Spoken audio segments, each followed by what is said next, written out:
बादशाह के नाम की, यीशु बादशाह के नाम की, यीशु बादशाह के नाम की।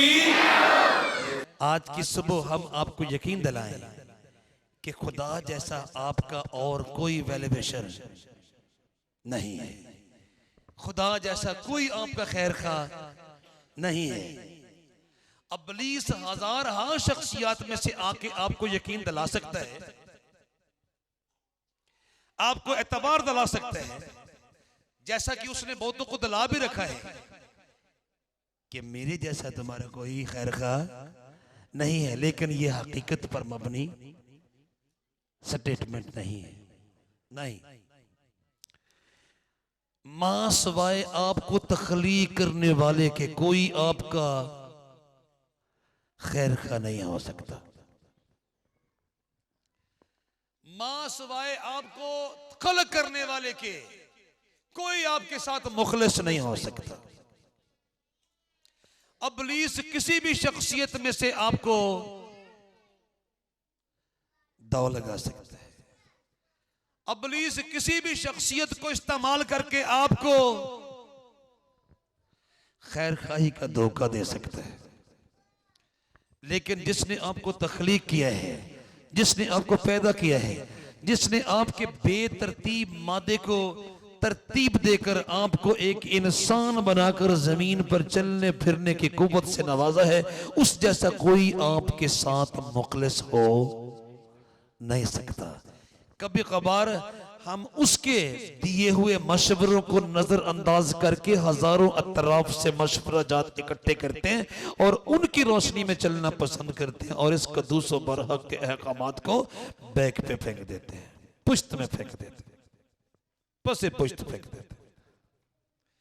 क्या होता है, करोड़ों लोग रोज आग और गंधक की भट्टी का शिकार हो रहे हैं क्योंकि उन्होंने कादर मुतलक के मशवरे पर यकीन करना पसंद नहीं किया, उसके अहकामात की रोशनी में चलने का जतन नहीं किया, उसकी तालीमात की रोशनी में चलने का कसद नहीं किया और कहीं और से उनके लिए मशवरा जात आते रहे जिनके रोशनी में चलते चलते वो अब्दी तारीकी का शिकार हो गए, अब्दी जुल्मत का शिकार हो गए, अब्दी अंधेरे का शिकार हो गए।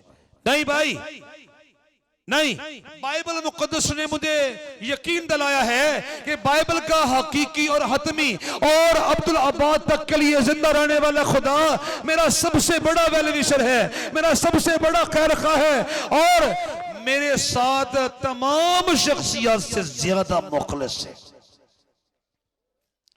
बाइबल मुकद्दस की आयत मुबारक हमें बताती हैं कि कादर मुतलक बनी आदम के लिए, मट्टी के पुतलों के लिए, खाक के खिलौनों के लिए और जमीन पर रेंगने वालों के लिए इतना इतना इतना दर्द रखता है अपने दिल में कि आप और मैं अंदाजा नहीं लगा सकते। मैंने अपनी बीवी को मारा, खुदा दुखी हुआ। बीवी ने मेरी तौहीन की, खुदा दुखी हुआ। आपने अपने पड़ोसी को दुख दिया, खुदा दुखी हुआ। आपके पड़ोसी ने आपको गम दिया, खुदा दुखी हुआ। आपने किसी को धोखा दिया, खुदा दुखी हुआ। किसी ने आपको धोखा दिया, खुदा दुखी हुआ। आपने किसी का खून बहाया, खुदा दुखी हुआ। किसी ने आपका खून बहाया, खुदा दुखी हुआ। आपने किसी को नुकसान पहुंचाया, खुदा दुखी हुआ। किसी ने आपको नुकसान पहुंचाया, खुदा दुखी हुआ। क्योंकि खुदा ने तो सबको अपने कवि, कद्दूस और बुजुर्ग और मजबूत हाथ से तख्लीक किया। खुदा हम में से किसी एक को भी नुकसान और घाटे का शिकार होते हुए देखना पसंद है। क्लैपिंग करो उस कद्दूस के लिए जोर से। Hallelujah, hallelujah. और जमीन पर के बसने वाले करोड़ों लोगों को वो सिर्फ इसी बिना पर मुजरम करार देगा कि उसने उसके बनाए हुए, उसके तख्लीक किए हुए दूसरे इंसानों को गुज़र पहुंचाया। उन्होंने अपने साथ जमीन पर बसने वाले दीगर बनी आदम को दुख दिया। उन्होंने अपने साथ जमीन पर बसने वाले दूसरे बनी आदम का इस्तेहसाल किया। उन्होंने अपने साथ जमीन पर बसने वाले दूसरे बनी आदम को जख्म दिए। उनकी हक तलफी की, उनकी आंखों में आंसू दिए, उनको रोने पर मजबूर किया, उनको आहें भरने पर मजबूर किया, उनको छाती पीटने पर मजबूर किया, उनको कुड़ने पर मजबूर किया, उनको कराहने पर मजबूर किया। इसी बिना पर करोड़ा लोग कादरे मतलब की अदालत में, उसके बर्रे की अदालत में मुजरम करार दिए जाएंगे और हमेशा की तबाही और हलाकत का शिकार हो जाएंगे। भला क्यों? कादरे मतलब हम में से हर एक से मोहब्बत रखता है, इसलिए कि उसने हमें अपने कवी हाथ से, अपने मजबूत हाथ से, अपने अजीम शान हाथ से अपनी शबीह पर तख्लीक किया है। कहिए हालेलुया, कहिए हालेलुया। और यही सबब है कि कादरे मुतलक ना मुझे दुखी देखने का मुतमन्नी है, ना मुझे दुखी देखने का आरज़ूमंद है, और ना आपको दुखी देखने का आरज़ूमंद और ख्वाहिशमंद और मुतमन्नी है। नहीं, दुनिया के किसी भी शख्स को कादरे मुतलक दुख में मुब्तला होते हुए देखने का मुतमन्नी, आरज़ूमंद और ख्वाहिशमंद नहीं है। बनी आदम के बारे में उसके ख्यालात का निचोड़ ये है, खुदा कभी किसी को खुशी के साथ दुख में डालना, तकलीफ में डालना पसंद नहीं फरमाता। नहीं, खुदा बनी आदम में से कभी किसी को खुशी के साथ दुख में और तकलीफ में डालना पसंद नहीं फरमाता ना। और खुदा बाइबल मुकद्दस मुझे बताती है मेरे बारे में, आपके बारे में, आराम का, तस्कीन का, आसूदगी का, सुकून का, चैन का और करार का मुतमन्नी है। मेरे अंदर उठने वाली बेकरारी की आंधियां, मेरे अंदर उठने वाली बेताबी की आंधियां, मेरे अंदर उठने वाली बेचैनी की आंधियां, मेरे अंदर उठने वाले बेकरारी के तूफान, मेरे अंदर उठने वाले बेसकूनी के तूफान, मेरे अंदर उठने वाले बेचैनी के तूफान खुदा को एक नजर नहीं पाते ना। और खुदा मेरे कंधे पर, आपके कंधे पर, आपके दिल पर, मेरे दिल पर, आपकी रूह पर, मेरी रूह पर, आपके सर पर, मेरे सर पर किसी भी किस्म का बोझ देखने का आरज़ूमंद नहीं है, ख्वाहिशमंद नहीं है, मुतमन्नी नहीं, नहीं। सुन लीजिए भाई, खुदा बनी आदम को खुश देखने का मुतमन्नी है। खुदा हमें कभी भी किसी भी किस्म के बोझ के नीचे कराहता हुआ देखना पसंद नहीं करता ना। पल्ले बांध लीजिए, दुनिया में जितने दुख हैं, जितनी तकालीफ हैं, जितने मसाइब हैं, जितने मसाइल हैं, जितने जख्म हैं, जितने दर्द हैं, जितनी बीमारियां हैं, इतनी उलझने हैं, इतनी मुश्किलें हैं, ये कादरे मुतलक के साइड हीरो इब्लीस की पैदा करता है। क्योंकि जब हम कादरे मुतलक के अहकाम के ट्रैक से उतरकर इब्लीस की बात को मानकर उसकी पैरवी में चल देते हैं, फिर वो अपनी मन मर्जी के साथ हमारे गले में गुनाह का फंदा डालकर तबाही और बर्बादी के सहराओं की तरफ हमें लिए चलता है। और उन तबाही और बर्बादी के सहराओं में से गुजरने को बीमारियां, दुख और गम और अंदेशे और आंसू और आहें कहते हैं। दुनिया में होने वाला सारा मातम, दुनिया में भरी जाने वाली सारी आहें, दुनिया में बहाए जाने वाले तमाम आंसू इब्लीस के पैदा करता है। कादरे मुतलक बनी आदम को रोते और कराते और कुड़ते और तड़पते हुए देखने का मुतमन्नी नहीं है, नहीं है। और उसके पीछे लॉजिक है भाई, जिसने खिलौना तैयार किए हैं वो उसको टूटते और बिखरते हुए देख नहीं सकता, और जिसने खिलौना नहीं तैयार किया वो तो उस खिलौने को अपने पांव के नीचे लताड़ते हुए बेदरीग तरीके से गुजर जाएगा। लेकिन जिसका बनाया हुआ खिलौना है वो इसे टूटते और बिखरते हुए देखना पसंद नहीं फरमाता ना।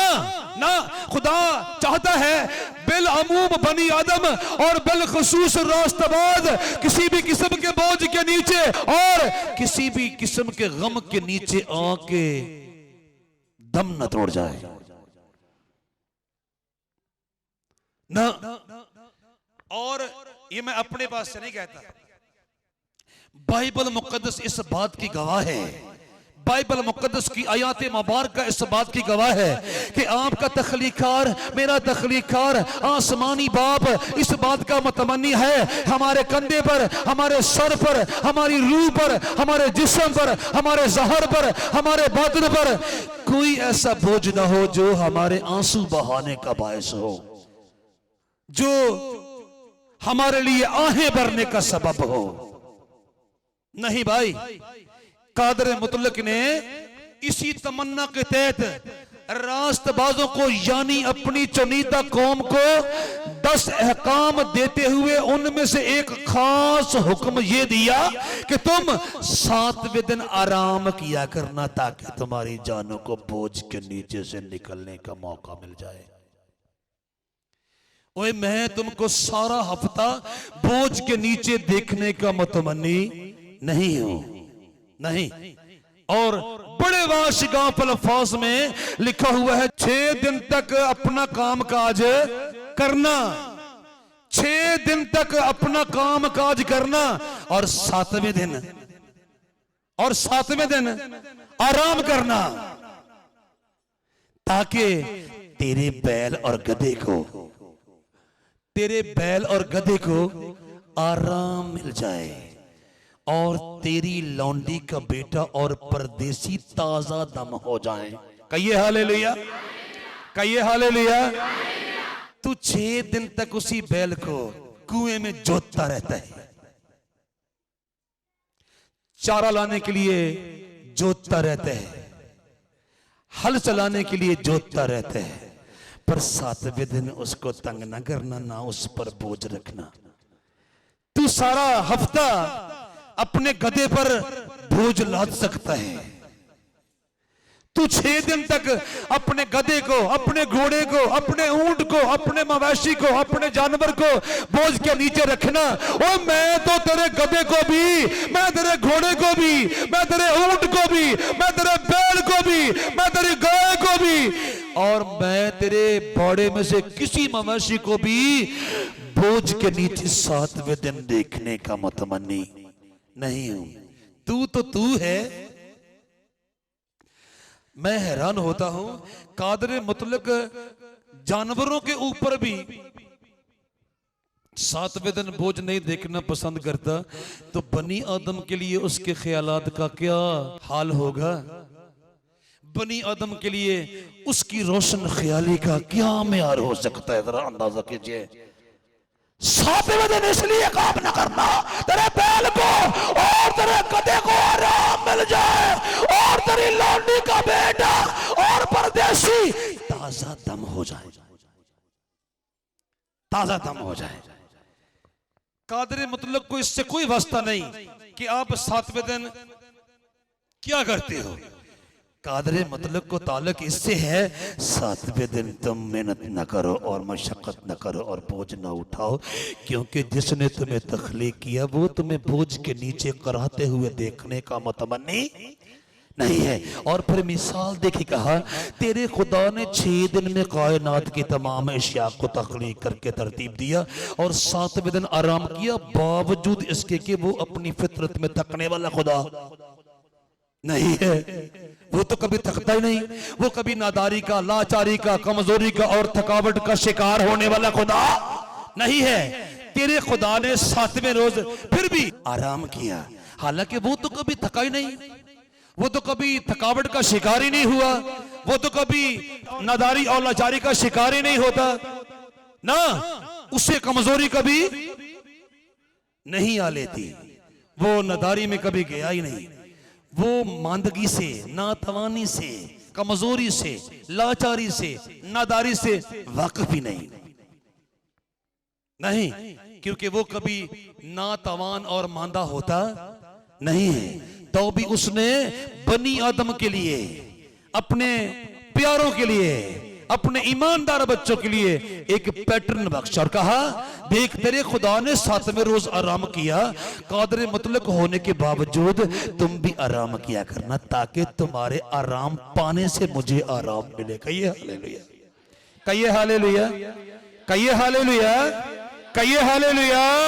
और कहा 6 दिन तक अपना काम काज करना और 7वें दिन आराम करना, ताकि तेरे बैल और गधे को आराम मिले और तेरी लौंडी का बेटा और परदेसी ताजा दम हो जाए। खरूज की किताब के 23वें बाब की 12वीं आयत है ये। 6 दिन तक अपना काम काज करना, 6 दिन तक अपना काम काज करना और 7वें दिन आराम करना, ताकि तेरे बैल और गधे को आराम मिले और तेरी लौंडी का बेटा और परदेसी ताजा दम हो जाए। खरूज की किताब के 23वें बाब की 12वीं आयत सफा नंबर 75 पर से मैंने आपके सामने तलावत करने की सादत पाई है। कहिए हालेलुया, कहिए हालेलुया। यानी इसका यह मतलब हुआ तख्लीक़ आज़म को, मुसव्विर अज़ीम को, सारे जहानों के खालिक को, सारे जहानों के मुसव्विर को हरकत पसंद नहीं कि बनी आदम बोझ के नीचे कराहते हुए दम तोड़ जाए, बल्कि हकीकत इससे भी आगे है कि ना सिर्फ बनी आदम के बारे में उसका यह ख्याल है, उसका तो उसके बनाए हुए जानवरों मवेशियों के बारे में भी यह ख्याल है कि वो बोझ के नीचे आकर दम न तोड़ जाए। ना भाई, हमारी दुनिया में एक ऐसी अफरा तफरी लगी हुई है, एक ऐसी नफ्सा नफ्सी लगी हुई है, एक ऐसी भाग दौड़ लगी हुई है, एक ऐसी बेकरारी लगी हुई है, एक ऐसी बेताबी लगी हुई है, एक ऐसी बेचैनी लगी हुई है और हर बंदा इतना मसरूफ है गोया कायनात का सारा बोझ उसी ने अपने कंधे पर रखा हुआ। अगर उसने अपना कंधा झटक दिया तो कायनात में लिया मेट हो जाएगी। यहां तक कि लोगों के पास अपने तख्लीकार के साथ मुलाकात करने का भी वक्त नहीं है। सब्बत के दिन आराम करने के 2 बड़े मकासद थे। एक तो ये कि तुम्हारी जानों को बोझ के नीचे से निकलने का मौका मिल जाए, और दूसरा ये अगर तुम बोझ के नीचे से नहीं भी निकलना चाहते तो फिर इस बात को मद्देनजर रख के अपना बोझ फेंक दो कि आज उसके साथ मुलाकात करने का दिन है। मेरे पास आना ताकि मैं तुम्हें अपनी मौजूदगी के पास ताजा दम कर दूं और तुम्हारे गुज़श्ता हफ्ते के सारे बोझ तुम्हारे कंधे से उतार कर तुम्हें ताजगी और शगुफ्तगी बख्शूं। कहिए हालेलुया, कहिए हालेलुया। यानी तेरे बैल और गधे को भी क्या मिले? आराम मिले। बात इससे भी आगे है, बात इससे भी आगे है, बात इससे भी आगे है। क्या? अगर आप इसी चैप्टर की 5वीं आयत देखें तो लिखा है, अगर तू अपने दुश्मन के गधे को बोझ के नीचे दबा हुआ देखे, अगर तू अपने दुश्मन के गधे को बोझ के नीचे दबा हुआ देखे और उसकी मदद करने को जी भी ना चाहता हो तो भी जरूर उसे मदद देना, तो भी जरूर उसे मदद देना। आप अंदाजा लगा सकते हो, जिसको गधे के बोझ का भी एहसास है, चलो हम कुछ भी हो उस गधे से तो अच्छे। अंदाजा कर सकते हैं दुनिया में बसने वाले इंसान अपनी बदकिरदारियों, अपनी हरामकारियों, अपनी गलाजतों, अपनी हमाकतों, अपनी अयारियों, अपनी माकारियों, अपनी चालाकियों, अपनी नाचाकियों, अपनी खून रेजियों, अपनी कत्लो गारत, अपनी लूट गसूट, अपनी बुत परस्तियों, अपनी शहवत परस्तियों, अपनी जर परस्तियों, अपनी खुद परस्तियों, अपनी कब्र परस्तियों, अपनी जात परस्तियों, अपनी मुकदमाबाजियों, अपनी बहतानबाजियों, अपनी धोखेबाजियों के बायस कितने भी गंदे हों उस गधे से तो अच्छे हैं जिसके बारे में कादरे मतलब की तमन्ना है कि वो बोझ के नीचे आके मर न जाए। आगे होके उसका साथ देना, चाहे वो तेरे दुश्मन का गधा ही क्यों ना हो, या मैं उसे बोझ के नीचे आके मरता हुआ देखना पसंद है। नहीं करता। अगर तू अपने दुश्मन के गधे को बोझ के नीचे दबा हुआ देखे और उसकी मदद करने को जी भी ना चाहता हो तो भी जरूर उसे मदद देना। कहिए हालेलुया।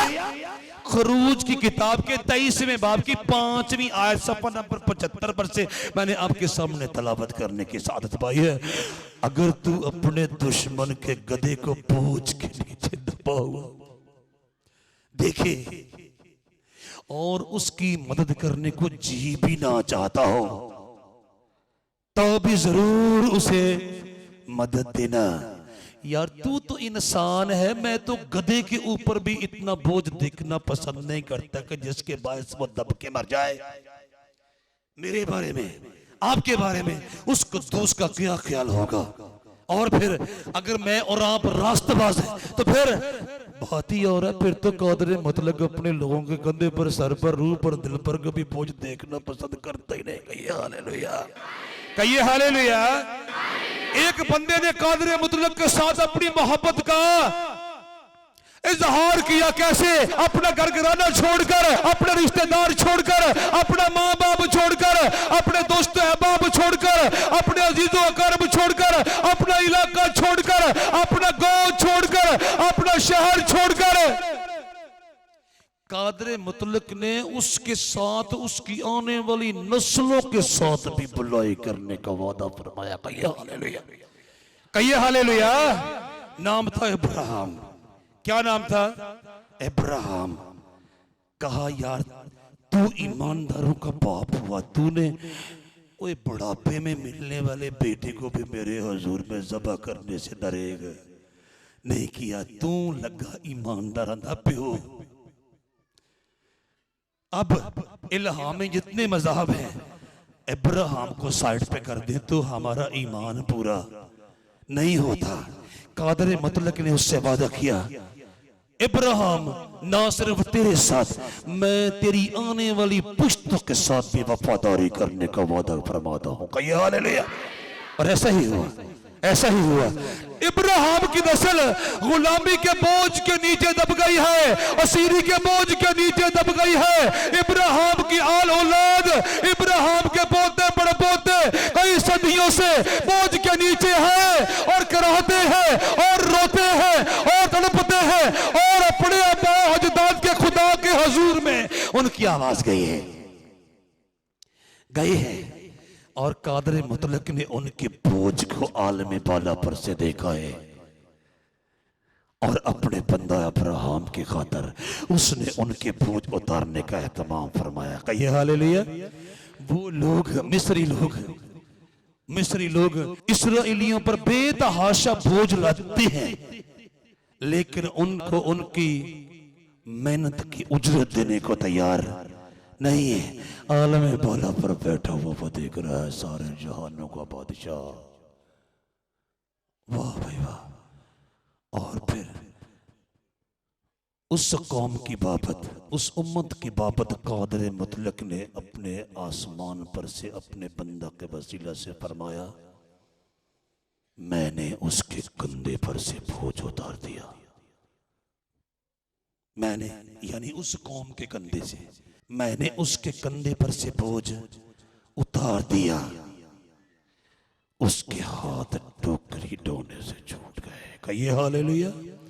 उसके हाथ टोकरी ढोने से छूट गए। ये कादरे मुतलक एक बड़े काम के तौर पर अपने काम को बयान कर रहे हैं। मैंने उसके कंधे पर से बोझ उतार दिया। उसके हाथ टोकरी ढोने से छूट गए। कहिए हालेलुया। ज़बूर नंबर 81 की 6ठी आयत सफ़ा नंबर 576 पर से मैंने आपके सामने तलावत करने की सादत पाई है। कहिए हालेलुया। कादरे मुतलक फरमाता है, चूंकि मैं बनी आदम पर बोझ पड़ा हुआ देखने को ख्वाहिशमंद नहीं हूँ, मतमन्नी नहीं हूँ, आरज़ूमंद नहीं हूँ, चुनाचे मैंने इब्राहिम की नस्ल के कंधे पर से बोझ उतारने का आलीशान और अजीम शान काम किया और उनके हाथ टोकरी ढोने से छूट गए। मैंने उसके यानी उस कौम के कंधे पर से बोझ बोझ उतार दिया। उसके हाथ टोकरी ढोने से छूट गए। What a wonderful, wonderful work of God for those people. उन लोगों के लिए कादर मुतलक का आलीशान काम यह था जिसका जिक्र उसने ज़बूर नबी की ज़बान से किया। मैंने उसके कंधे पर से बोझ उतार दिया, उसके हाथ टोकरी ढोने से छूट गए। चूंकि कादर मुतलक आपके और मेरे और बनी आदम में से रास्तबाजों के कंधे पर बोझ देखने का मुतमन्नी नहीं है, चुनाचे आसमान पर से उसने अपने दोस्त की औलाद के कंधे पर बोझ देखा। अपने दोस्त इब्राहिम के बच्चों के कंधे पर बोझ देखा। अपना हाथ बढ़ाकर उसने उनके सारे बोझ को उनके कंधे पर से उतार दिया और 40 बरस बगैर काम किए उनके लिए आसमान से खाना फराहम फरमाया। कहिए हालेलुया। और कहा तुमने बड़ा काम किया है, अब छोड़ दो, छोड़ दो। 40 बरस तक उनकी बुड़बड़ाहट के बावजूद, उनकी सरकशी के बावजूद, उनकी बगावत के बावजूद एक दिन भी कादर मुतलक ने उनको आसमानी खाना देने से इनकार न किया। 40 साल तक बगैर किसी काम के, बगैर किसी मेहनत के, बगैर किसी मशक्कत के आसमानी दरीचों से उनके लिए खाना प्रोवाइड किया, फराहम किया। इस कदर कादर मुतलक अपने लोगों को आराम देने का, बोझ से बचाने का मुतमन्नी है। कहिए हालेलुया, कहिए हालेलुया, कहिए हालेलुया, कहिए हालेलुया। और फिर अंबिया के सहायब हमें बताते हैं कि मूसवी शरीयत के औराग पर अचानक से नहीं लिखा गया कि कादर मुतलक ने 7वें रोज उनको बोझ से बचने की तलकीन और ताकीद की। नहीं, आने वाले सारे जमानों में लिखे जाने वाले सहायब जो इल्हाम खुदाबंदी से तहरीर में लाए गए बताते हैं कादर मुतलक बनी आदम के बिलअमूम और रास्तबाजों के बिलखसूस कंधों पर बोझ देखने का ख्वाहिशमंद नहीं है ना। किताबे मुकद्दस फरमाती है और खुदावंद यूं फरमाता है, किताबे मुकद्दस फरमाती है और खुदावंद यूं फरमाता है कि तुम खबरदार रहो, तुम खबरदार रहो और सब्बत के रोज बोझ ना उठाओ, सब्बत के रोज बोझ ना उठाओ और यरूशलेम के फाटकों की राह से अंदर न लाओ बोझ। मैं तुम में से किसी को भी न देखूं कि वो बार खेतों में से, बार पैलियों में से या बागात में से या अंगूरस्तान में से कोई बोझ उठाकर सब्बत के रोज यरूशलेम के फाटकों में से गुजर कर किसी गली में किसी घर में दाखिल हुआ है ना। खुदावंद यूं फरमाता है कि तुम खबरदार रहो और सब्बत के दिन बोझ ना उठाओ और यरूशलेम के फाटकों की राह से अंदर न लाओ ना, और सब्बत के दिन बोझ अपने घरों से उठाकर बाहर न ले जाओ, बाहर न ले जाओ और किसी किस्म का काम न करो, बल्कि सब्बत के दिन को मुकद्दस जानो जैसा मैंने तुम्हारे बाप दादा को हुक्म दिया था। कहिए हालेलुया। अचानक से मूसवी शरीयत की किताबों में नहीं लिखा हुआ। खुदा को सदियां गुजर जाने के बाद भी इस बात का ख्याल नहीं भूला कि बनी आदम बिलअमूम और रास्तबाज बिलखसूस बोझ से बचकर रहे। 7वें रोज बोझ ना तुम्हारे कंधे पर दिखाई दे मुझे सब्बत के दिन, ना तो बोझ बाहर से लेकर यरूशलेम के फाटकों की राह से अंदर दाखिल होता हुआ कोई बंदा दिखाई दे, और ना अपने घर से बोझ उठाकर मुझे यरूशलेम के फाटकों से बाहर को जाते हुए कोई बंदा मुझे दिखाई दे। कहिए हालेलुया, कहिए हालेलुया, कहिए हालेलुया। यिर्मयाह नबी का पाकीज़ा सहीफा उसका 17वां बाब और उसकी 21वीं और 22वीं आयत 731 सफ़ा पर से मैंने आपके सामने तलावत करने की इजाजत पाई है। निकालिए। खुदावंद यूं फरमाता है, खुदावंद यूं फरमाता है कि तुम खबरदार रहो, कि तुम खबरदार रहो और सबत के दिन बोझ ना उठाओ और यरूशलेम के फाटकों की राह से अंदर न लाओ और सबत के दिन बोझ अपने घरों से उठाकर बाहर न ले जाओ और किसी किस्म का काम न करो, बल्कि सबत के दिन को मुकद्दस जानो, जैसा मैंने तुम्हारे बाप दादा को हुक्म दिया था। कहिए हालेलुया, कहिए हालेलुया। ऐ बनी इस्राएल के लोगों, ऐ अब्राहम की औलाद, ऐ इसहाक की औलाद, ऐ याकूब की औलाद, क्या सदियों पहले मैंने तुम्हारे बाप दादा को मूसवी शरीयत के तहत यह हुक्म नहीं दिया था कि मैं तुमको बोझ के नीचे देखने का मुतमन्नी नहीं हूं? और मेरा ख्याल तुम्हारे लिए आज भी वैसा ही है कि तुम मुझे बोझ के नीचे दिखाई ना दो।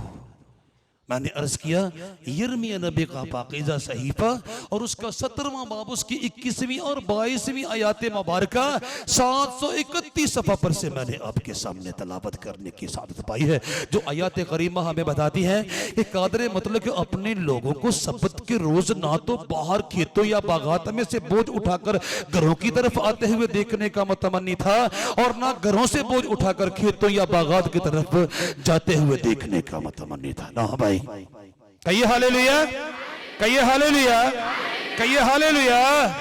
ना भाई, कादर मुतलक मुझे और आपको नाज़ेबा तौर पर बोझ के नीचे देखने का मुतमन्नी हरगज हरगज नहीं है।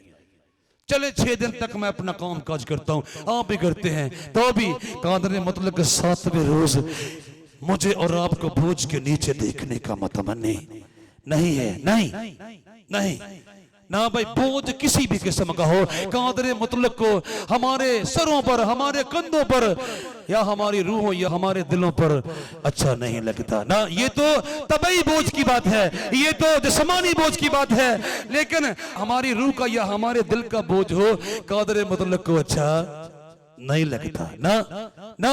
और जब कादर मुतलक के लोगों ने उसके हुजूर में गुनाह किया ना, और गुनाह के बोझ ने उनको आ दबाया और वो चीखो पकार करने लगे, आहो फगा करने लगे और छाती पीटने लगे और कहने लगे तेरे कहर के सबब से मेरे जिस्म में सेहत नहीं और मेरे गुनाह के बायस मेरी हड्डियों को आराम नहीं, क्योंकि मेरी बदी मेरे सर से गुजर गई और वो बड़े बोझ की मानंद मुझ पर नहायत भारी है, और वो बड़े बोझ की मानंद मुझ पर नहायत भारी है।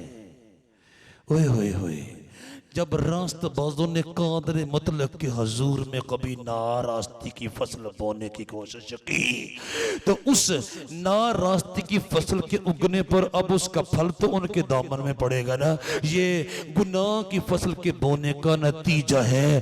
तेरे कहर के सबब से मेरे जिस्म में सेहत नहीं और मेरे गुनाह के बायस मेरी हड्डियों को आराम नहीं, क्योंकि मेरी बदी मेरे सर से गुजर गई और वो बड़े बोझ की मानंद मुझ पर नहायत भारी है। ज़बूर नंबर 38 की 3री और 4थी आयात मुबारका मैंने आपके सामने 549 सफ़ा पर से तलावत करने की सादत पाई है। कहिए हालेलुया, कहिए हालेलुया। तेरे कहर के सबब से मेरे जिस्म में सेहत नहीं और मेरे गुनाह के बायस मेरी हड्डियों को आराम नहीं, क्योंकि मेरी बदी मेरे सर से गुजर गई और वो बड़े बोझ की मानंद मुझ पर नहायत भारी है। रास्तबाज रास्तबाजी के राह से फिसल गया है, उतर गया है, और जब उतर गया है तो खसारे और नुकसान की उस खाई में जा गिरा है जहां पर बनी आदम के कंधे पर, रूह पर, दिल पर बोझ आ पड़ता है। गाते नहीं फिरते लोग, हजारों गाते फिरते हैं, जिंदगी बोझ बन गई, अब तो जीता हूं और ना मरता हूं। है ना। जिंदगी बोझ बन गई, अब तो जीता हूं और ना मरता हूं। कौन उठावे बोझ असाडे, केड़ा चुप करावे। कौन उठावे बोझ असाडे ते केड़ा चुप करावे। वाह वे वाह, रोने वाले बनी आदम पर ढूंढते फिरते हैं। वो कौन हमारे कंधे पर से, हमारे सर पर से, हमारे दिल पर से, हमारे रूह पर से इस बोझ को दूर करे, उतारे और काफूर करे, ताकि हमारी जानों को चैन आए। नहीं तो कहते फिरते हैं तेरे कहर के सबब से मेरे जिस्म में सेहत नहीं, और मेरे गुनाह के बायस मेरी हड्डियों को आराम नहीं, क्योंकि मेरी बदी मेरे सर से गुजर गई और वो बड़े बोझ की मानद मुझ पर निहायत भारी है कादरे मतलब खुदा, मैंने तेरे हजूर में गुनाह किया, अब उस गुनाह का बोझ मुझसे उठाया नहीं जा रहा। मैं क्या करूं? जब मैं तेरे हजूर से रूह गर्दानी कर चुका, जब मैं तेरे हजूर से रूह पोश हुआ, जब मैंने तेरे अहकाम को फरामोश किया, जब मैंने तेरे अहकाम को रद्द किया, जब मैं तेरी तालीमात के ट्रैक से, जब मैं तेरे फरमुदात के ट्रैक से, जब मैं तेरे अहकामात के ट्रैक से, जब मैं तेरे इरशादात के ट्रैक से बाहर निकल आया, पुलिस ने मुझे गुनाह की दलदलों में दसा दिया और मेरे कंधों पर, मेरी रूह पर, मेरे सर पर, मेरे दिल पर वो बोझ रखा जो अब मुझसे उठाया नहीं जा रहा।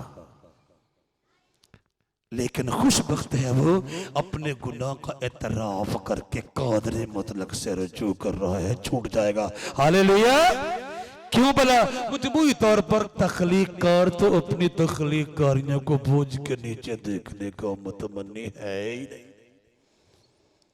तो फिर जब रास्तबाज अपनी नारास्ती का इकरार करके एतराफ करके कादरे मुतलक से रुजू करता है, तो पाक रूह यकीन दिलाता है, ओए अपना भार यहोवा ते सुट, अपना भार यहोवा ते सुट, आप ही ओ संभाले, सच्चे नु हमेशा दिकर कति ना तिलकन देवे। अपना बोझ खुदावंद पर डाल दे, वो तुझे संभालेगा, वो सादिक को कभी जुम्बश न खाने देगा। कहिए हालेलुया, कहिए हालेलुया, कहिए हालेलुया। ज़बूर नंबर 55 की 22वीं आते मुबारका सफ़ा नंबर 559 पर से मैंने आपके सामने तलावत करने की सादत पाई है। कहिए हालेलुया, कहिए हालेलुया। अपना बोझ, अपना बोझ, भटक जाने वाले रास्तबाज, अगर तू अपने गुनाह का एतराफ करे, कादरे मुतलक गुनाह का सारा बोझ तेरे दिल पर से, तेरी रूह पर से, तेरे वजूद पर से उतारने को रज़ामंद है। अपना बोझ खुदावंद पर डाल दे, वो तुझे संभालेगा, वो सादिक को कभी जुम्बश न खाने देगा। कहिए हालेलुया, कहिए हालेलुया, कहिए हालेलुया, कहिए हालेलुया। ऐसे खुदा के लिए जोर से क्लैपिंग हो जाए, जोर से।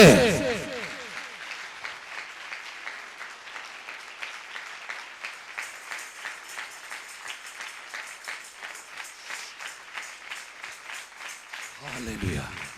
जलाल हो, अपना बोझ खुदावंद पर डाल दे, वो तुझे संभाल लेगा, वो सादिक को कभी जुम्बश न खाने देगा। तू रास्तबाजी की राहों से उखड़ गया, मुखालिफ अबलीस ने तुझे आ लिया और उसकी नामांदगी करने वाली शख्सियात ने तुझे आ लिया, उसकी नामांदगी करने वाली कैफियत ने तुझे आ लिया, उसकी नामांदगी करने वाले हादसात ने तुझे आ लिया, उसकी नामांदगी करने वाली आफात ने तुझे आ लिया, उसकी नामांदगी करने वाले खतरात ने तुझे आ लिया, उसकी नामांदगी करने वाले मुश्किल हालात ने तुझे आ लिया। कोई बात नहीं, अब भी लौटा, क्योंकि एक है जो तुझे बोझ के नीचे देखने का ख्वाहिशमंद नहीं है। कौन? ओए अपना भार यहोवा ते सुट, आपे ओ संभाले ते सच्चे नु हमेशा ते कर कदे ना तिलकण देवे। अपना बोझ खुदावंद पर डाल दे, वो तुझे संभाल लेगा, वो साधक को कभी जुम्बश खाने ना देगा। ज़बूर नंबर 55 की 22वीं आयत 559 सफ़ा पर से मैंने आपके सामने तलावत करने की सादत पाई है। कहिए हालेलुया। कौन हमारे बोझ उठाए, केड़ा चुप करावे, केड़ा कड्डे नेरिया विचों केड़ा राह विखावे।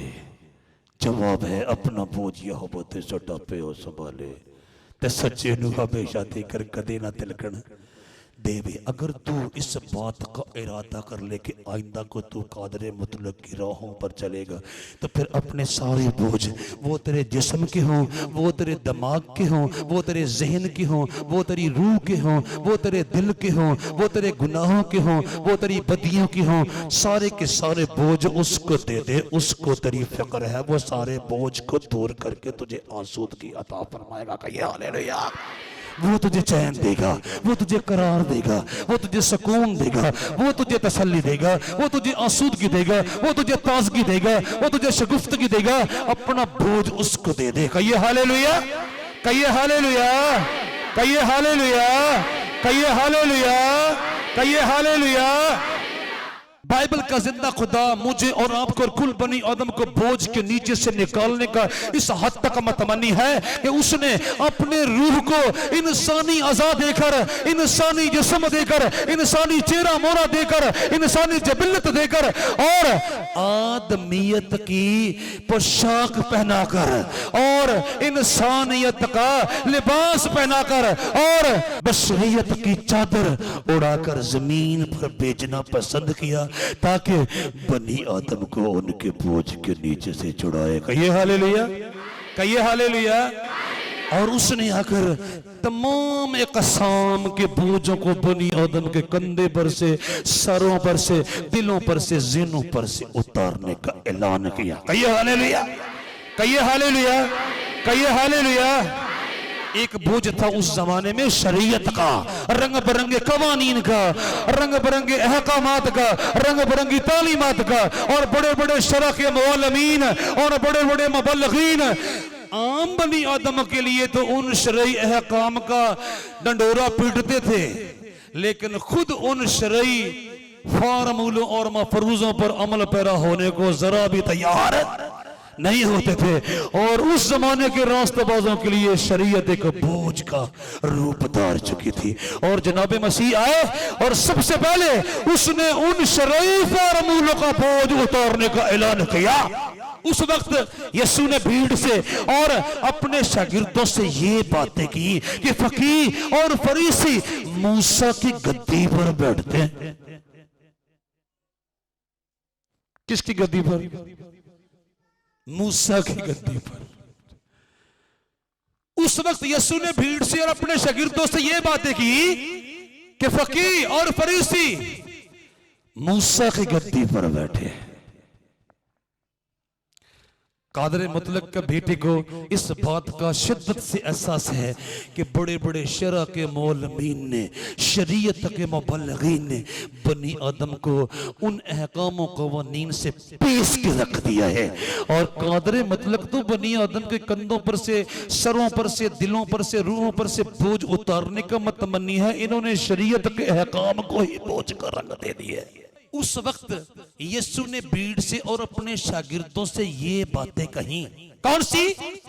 कि फकीह और फरीसी मूसा की गद्दी पर बैठे हैं, बस जो कुछ वो तुम्हें बताएं वो सब करो और मानो, वो सब करो और मानो, लेकिन उनके से काम न करो। क्यों? क्योंकि वो कहते हैं और क्योंकि वो कहते हैं और क्योंकि वो कहते हैं और करते नहीं, क्योंकि वो कहते हैं और करते नहीं। लेकिन उनके से काम ना करो, क्योंकि वो कहते हैं और करते नहीं। वो ऐसे भारी बोझ जिनको उठाना मुश्किल है, क्या करते हैं? बांधकर लोगों के कंधों पर रखते हैं और आप उनको अपनी उंगली से भी हिलाना नहीं चाहते। ओए होए होए, जरा अंदाजा कर लो। तुमने बड़े बड़े हकामात के नीचे इनको दबा दिया, बड़े बड़े शरई मफरूजों के नीचे इनको दबा दिया, बड़े बड़े शरई फार्मूलों के नीचे इनको दबा दिया, बड़े बड़े शरई पहाड़ों के नीचे इनको दबा दिया, और खुद को भी शरई फार्मूलों और मफरूजों और नुस्खा जात के पहाड़ों को उंगली तक लगाना भी पसंद नहीं किया। उस वक्त यीशु ने भीड़ से और अपने शागिर्दों से ये बातें कही कि फकीह और फरीसी मूसा की गद्दी पर बैठे हैं, बस जो बातें वो तुम्हें बताएं वो सब करो और मानो, लेकिन उनकी से काम ना करो, क्योंकि वो कहते हैं और करते नहीं, क्योंकि वो कहते हैं और करते नहीं।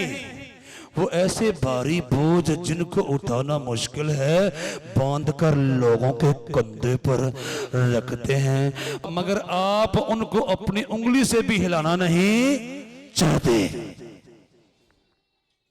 मत्ती रसूल के अंजीली बयान के 23वें बाब की पहली 4 आयात सफा नंबर 27 पर से मैंने आपके सामने तलावत करने की सादत पाई है।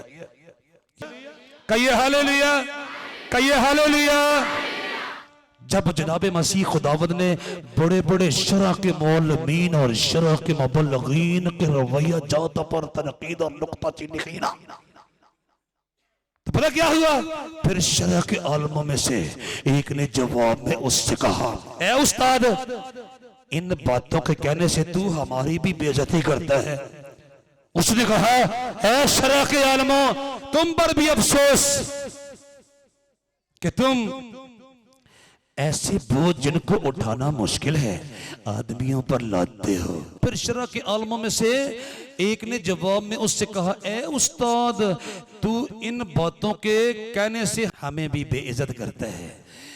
ए उस्ताद, तू इन बातों के कहने से हमें भी बेइज्जत करता है। उसने कहा, ए शरह के आलमों, तुम पर भी अफसोस कि तुम ऐसे बोझ जिनको उठाना मुश्किल है आदमियों पर लादते हो, और आप एक उंगली भी उन बोझों को नहीं लगाते। लूका तबीब की मार्फत अंजीली बयान उसका 11वां बाब उसकी 45वीं और 46वीं आयत करीमा आपके सामने तलावत की गई। कहिए हालेलुया, कहिए हालेलुया, कहिए हालेलुया, हालेलुया जलाल हो। कहिए हालेलुया, कहिए हालेलुया, कहिए हालेलुया। ओए होए, ए बनी आदम, जनाब मसीह फरमाते हैं, ए बनी आदम जो बड़े बड़े शरई फार्मूलों और मफरूजों के नीचे आके दबके मरे चले जाते हो, मैं तुम्हें बताता हूँ करना क्या चाहिए। अहम मेहनत उठाने वालों और बोझ से दबे हुए लोगों, सब कहो, सब कहो, सब कहो, ऐलान किया खुदा के रूह ने इंसानी जिस्म लेकर जमीन पर उतार लिया और कहा, इन गरीबों पर, बनी आदम पर, इनके नातवान कंधों पर, इनके नातवान जिस्मों पर, इनकी नातवान रूहों पर शरीयत के फार्मूलों का, शरीयत के मफरूजों का बोझ मत डालो। इनको खालिक तो बोझों के नीचे से इन्हें छुड़ाना चाहता है, तुम इनको बोझों के नीचे दबाकर मारना चाहते हो, बंद कर दो।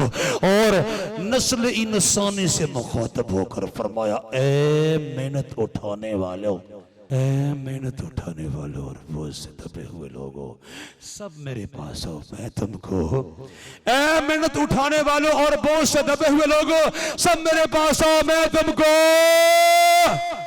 मैं तुमको, मैं तुमको, मैं तुमको मेरा जुआ अपने ऊपर उठा लो और मुझसे सीखो, क्योंकि मैं हलीम हूं और दिल का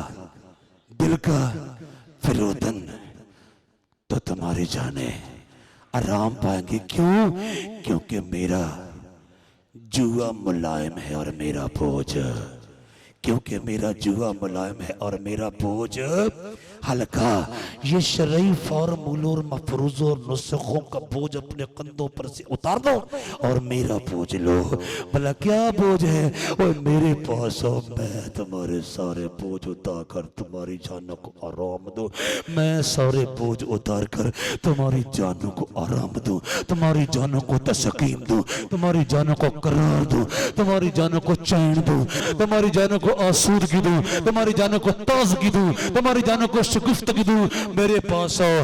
तुम एक तो जिस्मानी बोझ के नीचे और फिर गुनाहों के बोझ के नीचे और फिर शरीयत के बोझ के नीचे आके दबे मरे चले जाते हो। मेरे पास आओ, मैं तुमको आराम दूं। कहिए हालेलुया, कहिए हालेलुया, कहिए हालेलुया, कहिए हालेलुया।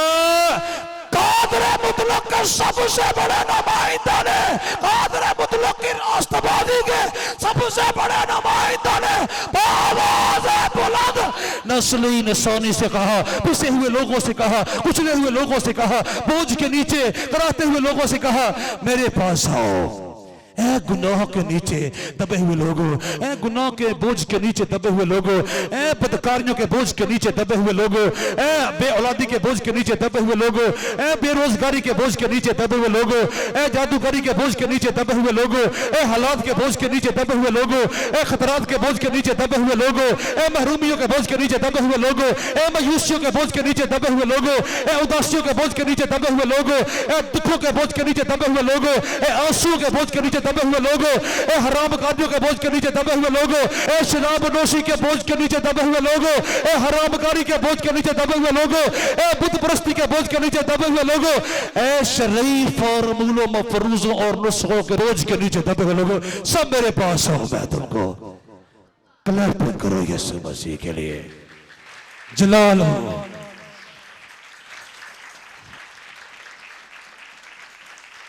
वाह बे वाह।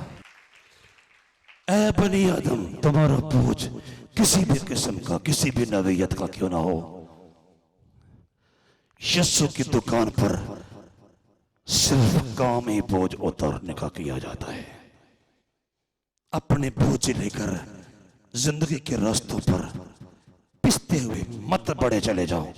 ना किसी मोड़ पर खड़े होकर उससे राबता करो और उससे कहो, मेरे गुनाहों का बोझ मेरे कंधों पर से उतार दे, मेरी बदकारियों का बोझ मेरे कंधे पर से उतार दे, मेरी मशक्कतों का बोझ मेरे कंधे पर से उतार दे, मेरी मेहनतों का बोझ मेरे कंधे पर से उतार दे, और फिर शरई फार्मूलों, शरई मफरूजों का बोझ मेरे कंधे पर से उतार दे, फिर बीमारियों का, दुखों का बोझ मेरे कंधे पर से उतार दे, फिर अबदी हलाकत के खौफ का बोझ, अबदी तबाही के खौफ का बोझ मेरे कंधे पर से उतार दे। आपका बोझ, आपका दर्द, आपका गम किसी नवीयत का भी क्यों ना हो, यीशु उस बोझ को आपके दिलो दिमाग से, आपके सर से, आपके कंधों से उतार फेंकेगा। और फिर आपकी जानों को क्या मिलेगा? क्या मिलेगा? वो अपने दावों में बड़ा सच्चा है। मेहनत उठाने वालों और बोझ से दबे हुए लोगों, सब मेरे पास आओ, मैं तुमको आराम दूंगा। मेरा जुआ अपने ऊपर उठा लो और मुझसे सीखो, क्योंकि मैं हलीम हूं और दिल का फिरोतन, तो तुम्हारी जानें आराम पाएंगी, क्योंकि मेरा जुआ मुलायम है और मेरा बोझ हल्का। जो बोझ मैं दूंगा वो तुम्हारी जानों को दुख नहीं देने वाला, वो तुम्हारी रूहों को बेजार नहीं करने वाला। और उसके साथ चलने का तजुर्बा कीजिए, आपको मालूम हो जाएगा। उसने सारे बोझ लिए गहरे समंदर में फेंक दिए, कहा आज के बाद कोई तेरे दिलो दिमाग पर, तेरे कंधों पर, तेरे सर पर बोझ रखने वाला मौजूद नहीं है, क्योंकि मैंने तेरे सारे बोझ ले लिए। कहिए हालेलुया। मत्ती रसूल के अंजीली बयान के 11वें बाब की 28वीं 30वीं आयत करीमा सफ़ा नंबर 14 पर से मैंने आपके सामने तलावत करने की आदत पाई है। कहिए हालेलुया, कहिए हालेलुया, कहिए हालेलुया, कहिए हालेलुया। जिन्होंने कादर मुतलक के बेटे की इस आवाज को सुनना पसंद किया और अपने बोझ उसको देना पसंद किया, सारे बोझों से छूट गए और दाऊद बादशाह के साथ मिलकर रोज गाते हैं, कहते हैं खुदावंद मुबारक हो जो हर रोज हमारा बोझ। कहिए हालेलुया, कहिए हालेलुया। ए बाइबल के जिंदा खुदा, ए बाइबल के हकीकी खुदा, ए बाइबल के हतमी खुदा, ए बाइबल के अब्दुल्लाबाद कायम और दायम बनाने वाले खुदा, तुम मुबारक हो, तुम मुबारक हो जो हमारे बोझ सारे के सारे उठाकर दूर फेंक देता और हमें बोझ से छुड़ाकर आसूदगी बख्श देता है। हालेलुया। तूने अपने रूह को जमीन पर भेजा आदमियत का लिबादा देकर, बशरियत की पोशाक देकर, इंसानियत का लिबास देकर, और तूने उसके वसीला से हमें तमाम बोझों से छुड़ाकर आजाद किया। चनाचे हम तेरे बारे में कहेंगे खुदावंद मुबारक हो जो हर रोज हमारा बोझ उठाता है, वही हमारा नजात देने वाला खुदा है। कहिए हालेलुया, क्लैपिंग करो उसके लिए।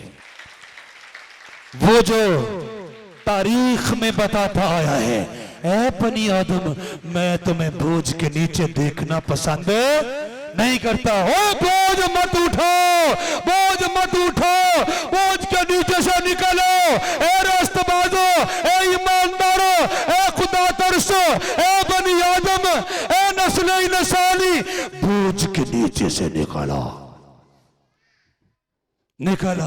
आखिरकार उसने अपने रूह को इंसान बनाकर जमीन पर भेजा ताकि बनी आदम को बोझ के नीचे से निकल आने की दावत दे, और फिर उस दावत को सुनने वालों को सारी कसम के बोझों से नजात दिलाकर ये कहने का हक दे खुदावंद मुबारक हो जो हर रोज हमारा बोझ उठाता है, वही हमारा नजात देने वाला खुदा है।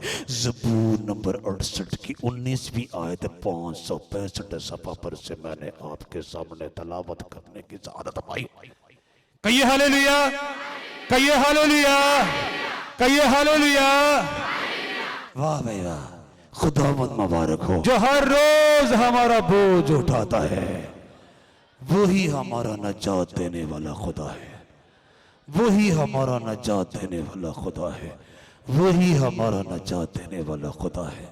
ऐ कादर मुतलक बाप, हम तेरा शुक्र करते हैं कि तूने अपने रूह को इंसानी जिस्म देकर, इंसानी चेहरा मोहरा देकर, इंसानी नकूशो निगार देकर, इंसानी जबिलत देकर, इंसानी हाथ पांव देकर, इंसानियत की चादर देकर, आदमियत का लिबास देकर, इंसानियत की पोशाक देकर जमीन पर भेजना पसंद किया ताकि हमारे सारे बोझों का इलाज हो जाए, ताकि हमारे सारे बोझों की तलाफी हो जाए, ताकि हमारे सारे बोझों का तदारक हो जाए, ताकि हमारे तमाम बोझों का मदावा हो जाए, ताकि हमारे तमाम बोझों का इलाज हो जाए।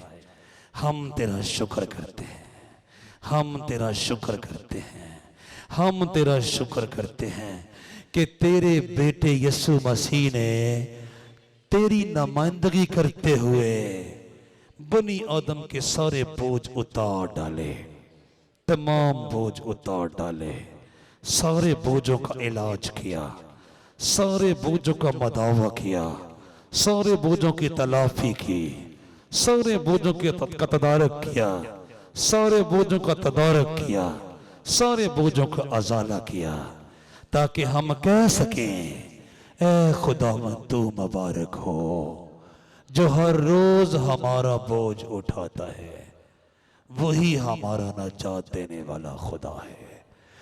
खुदावंद आप सबको इस कलाम के वसीला से बरकत दे।